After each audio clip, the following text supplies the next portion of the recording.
Hi, I'm Carrie, and I'm here with Robert, who does the historical tours of Greater Holyoke. They are tours of the local canals, reservoirs, cemeteries, as well as various parks and streets in Holyoke, Chicopee, and South Hadley, Mass. You can find out information on his tours and check out videos and photos of them at his website at holyokecanaltours.org. You can also email him directly at bobcat4214 capital B at yahoo.com. So, Robert, we're going to be talking about the Elmwood Cemetery, is that right? So tell us about the Revolutionary War veterans in Elmwood Cemetery. Yes, there's in Elmwood Cemetery of Holyoke, there's over 20 American Revolutionary War veterans buried there. And when you walk around, you can actually see some of them on your own. I have a page on my website that lists them out. Within Holyoke, there are 30 veterans. One is at Forestdale Cemetery.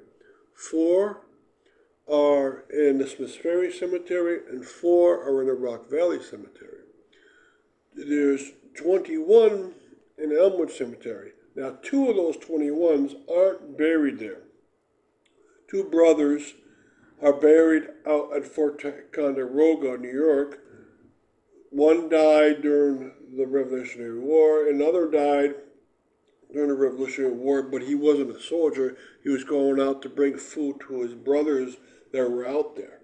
And he ended up getting killed, and he was buried out there too. Now, the whole family of brothers fought during the war, plus the father. And so you have a real good treat to look at that family. That family is buried towards the southern portion of Elmwood Cemetery. But if you walk around that cemetery, you'll see many stones that will tell you that they fought during the war. It'll say written right on it, yes, they're in the American Revolutionary War. And you can also see by the plaques sometimes to the side or on the base of them. You can also tell by the name, they'll have lieutenant or private right on them. And so it's a great treat to walk through this cemetery and see all these families. The families with the most, though, is the Day family. So we'll talk about that. But mostly, those are written up very good on my website. Justin Day and 4 of his sons went off to the Revolutionary War. Okay? Now, who is Bushman Fuller? Bushman Fuller is an African American. He succeeded in gaining his freedom by paying off his master for his freedom. And then he also paid the freedom for a woman and married a woman. So he came up with money and he bought his freedom and his wife's freedom. And he's buried in this cemetery, in Elmwood Cemetery. He's in the southeast corner. You won't find his stone. His stone is worn out, but his son and his daughter still have their stones there. He's buried in there. And he's buried off to the side of the normal progression of the year of burials. So many people were being buried in the cemetery, usually by the year, you advance to next stone. But in his case, like a lot of Afro-Americans in the Pioneer Valley, he was buried off to the side. That's because since he was an African-American, he wasn't going to be buried with the rest of the people.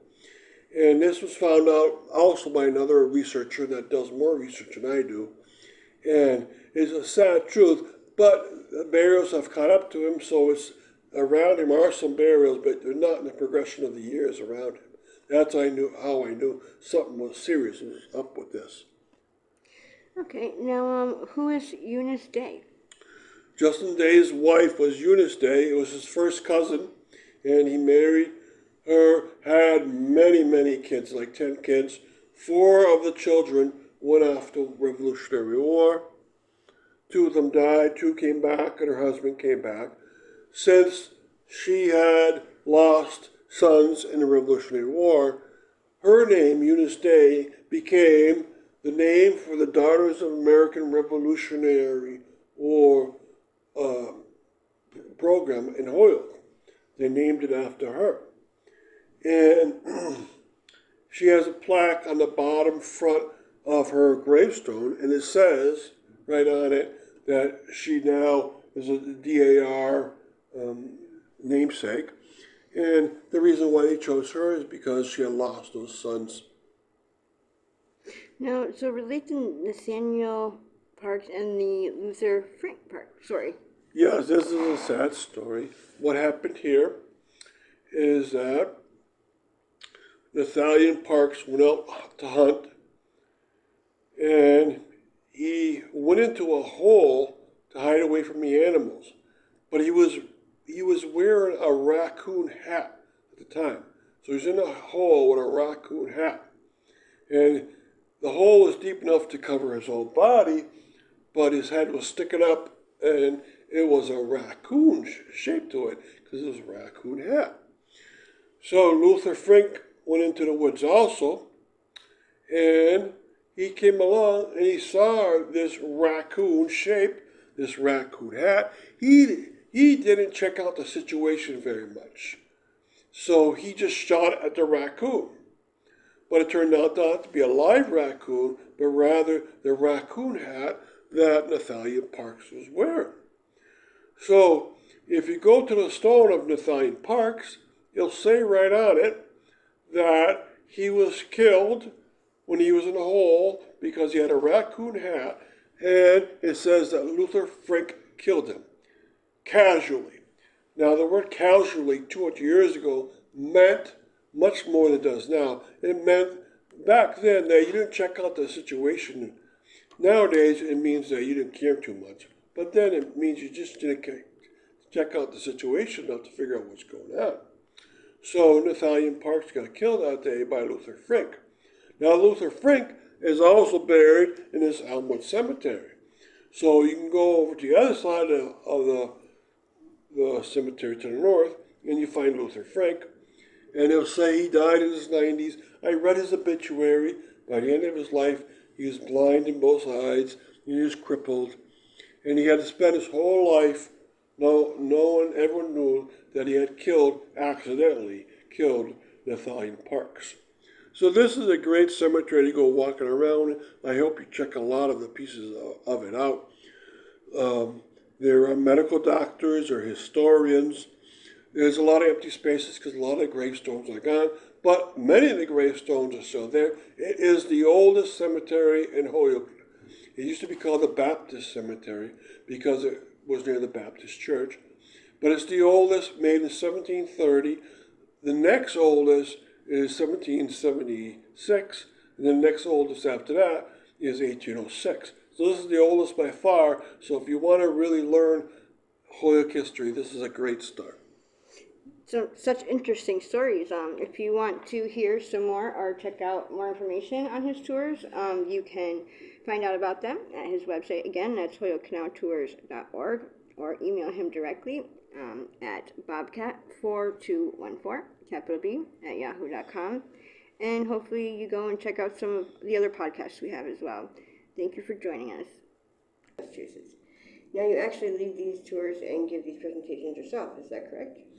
Yes, and this is a beautiful neighborhood with a lot of nice little features to it. Okay, so today you're going to be telling us about the Elmwood neighborhood. Now, what are the main features of Elmwood? All right, it used to have a gorgeous park called Elmwood Park, and it's still there if you know exactly what to look and what to look for. Other features are the Holyoke High School and the Peck School. So there's a lot of schools. There's other parks too. So Crozier Field is there, and the old Elmwood School has its former neighborhood park. And lots of homes in this area. So this is a big residential neighborhood. This was the lower middle class or upper lower class neighborhood of Holyoke. Mill workers, when they became foremen, would be able to move up here and buy homes up here or have homes built. And actually, this Elmwood neighborhood is the oldest neighborhood of the 15 in Holyoke. So we're going to describe all those things at one point. Now, the Elmwood neighborhood, other features, lots of stores and schools and some churches around.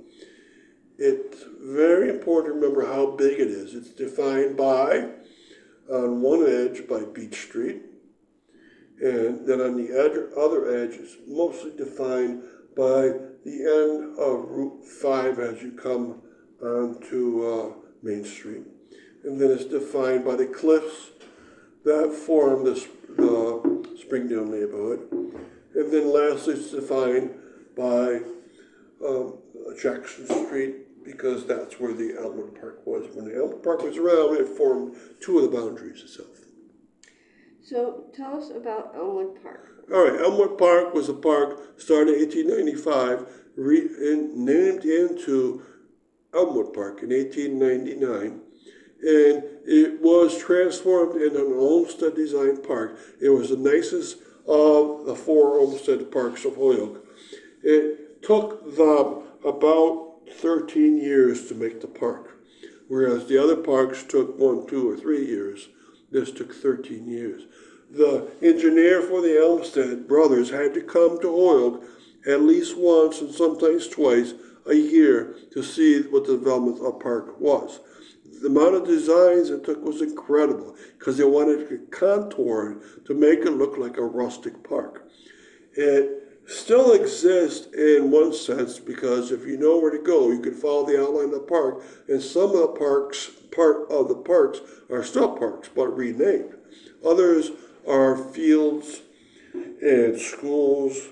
So if you ever want to walk the outline of it, use my maps and use my textual information and pictures to find out about Elmwood Park. In 1981, the last bit of it went away. When Interstate 391 was finished in Holyoke, they had to move one park called Shard Park and put it upwards, and it took over the last bit of Elmwood Park. But it's still a big neighborhood with a nice old park redefined by newer parks. So quickly, before we continue with the rest of the interview, just to fill our listeners in, if you want to find out more information or want to sign up for any of his various tours, you can check out his website at holyokecanaltour.org. And then he has both. So getting back to our interview, when were most of the homes built in Elmwood? All right, most of them were built through the 1890s and especially in the early 1900s, 1910s. Because again, you were trying to get away from downtown and have a nice little home for yourself. A lot of smaller Victorian homes are there and some medium-sized ones too. Now, these homes went onto side streets of South Street, and the reason why was that there was a trolley system, and that one of the trolley lines went up South Street, but cut onto Brown Avenue, and then cut again. And so you get a trolley neighborhood in Holyoke. And I believe I counted up at least 5 trolley neighborhoods either in Holyoke or very close to Holyoke. And this is one of them. Now, Elmwood is enormous. And so there's parts of Elmwood that have no influence on the trolley and were there beforehand. This is the oldest neighborhood in Holyoke. I'll describe that next. So you go quickly from a park to a commercial street, which is South Street, to a trolley neighborhood, which is the side streets of Brown Avenue. And then there's a break because it goes a little bit to the west on streets like Hitchcock Street, where you get more residential, and most of that came about 1910 or so. And then you get the part of Elmwood, which is very close to Kmart Plaza, where you have the old Baptist Cemetery, and you have the big, the start of the big shopping mart plaza and malls. So Elmwood is enormous. It has lots of other things, but if you know the history of Holyoke, you can see why they formed that way. So this is the oldest neighborhood in Holyoke. So can you tell us why? Yes. So when the first settlers came to Holyoke, they came right over the border. And when they started getting up to such a density of people, they needed to start their own meeting house or a school auditorium location where people could meet for mass and for community affairs and for political affairs. It's required by Massachusetts law. And that first one was in Elmwood. It was called Baptist Village back then because the Baptist community was settled here, trying to get away from the Congregationalists of Springfield. And they grew and grew, and Holyoke's population by 1800 was almost 500, 600 people. And it forms the oldest neighborhood because they stayed there. They moved their Baptist church up to the corner of South Street and Northampton Street, and there it has been since then. So it's formed a nucleus of a neighborhood. And lots of things then form around that.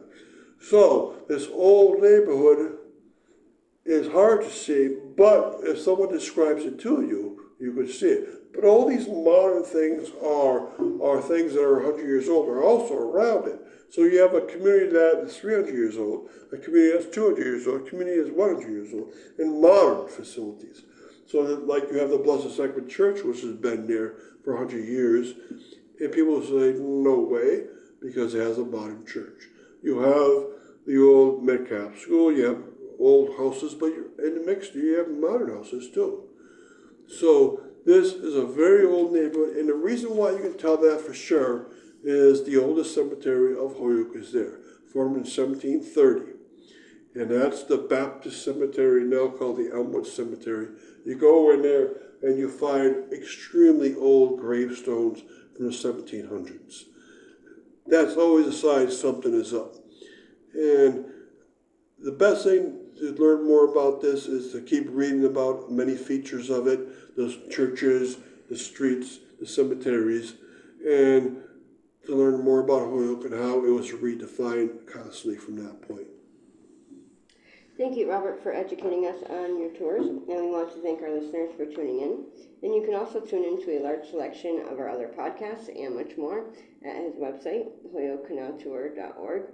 And again, you can email him directly for private tours or to inquire about anything else at bobcat4214, capital B, at yahoo.com. And be sure to keep an eye out for his upcoming 2024 season tours and more as they become available. Thank you for tuning in.